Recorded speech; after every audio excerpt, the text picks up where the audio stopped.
Hello বন্ধুরা, আজ আমরা চলে এসেছি আবারও হায়দ্রাবাদের রাজধানী তেলেঙ্গানা। তবে তেলেঙ্গানা রাজ্যের আরও একটি সুন্দরতম জায়গা গোলকোন্ডা দুর্গ।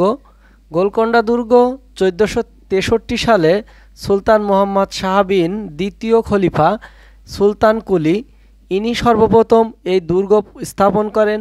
তবে এখানকার শাসন ব্যবস্থা এবং এখানকার বিশেষ কিছু বৈশিষ্ট্য আপনারা না আসলে বিশ্বাস করতে পারবেন না। এই যে সামনে যে বিল্ডিংটি দেখছেন, এই বিল্ডিং থেকে প্রায় 700 ফিট দূরে আপনি একটা নির্দিষ্ট জায়গা আছে, এই জায়গায় হাতে তালি দিলে বিল্ডিংয়ের টোটাল বিল্ডিংটা আপনার কম্পন সৃষ্টি হয়।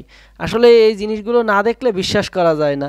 কথিত আছে, রাজসভায় যখন বিচার কার্য সম্পূর্ণ হতো তখন রাজা একটা নির্দিষ্ট জায়গায় বসে বিচার পরিচালনা করত এবং রাজা কোনো সন্ত্রাসীকে দেখতে পেত না এবং সন্ত্রাসী কোনো রাজাকেও দেখতে পেত না। আসলে এখানে এমন একটা মানে কার্যক্রম ছিল যেটা কেউ কাউকে দেখলে হয়তো তার সহানুভূতি থাকবে, সেই সহানুভূতিটুকু না আসে, যে কারণে রাজা এখানে বিচার কার্য পরিচালনা করতো একটু অন্যভাবে। তো আপনারা যারা হায়দ্রাবাদে আসবেন অবশ্যই গোলকোন্ডা ফন্ট ভিজিট করবেন। আমি মনে করি আপনাদের অনেক বেশি ভালো লাগবে। আল্লাহ হাফেজ আজকের জন্য এই ভিডিওতে।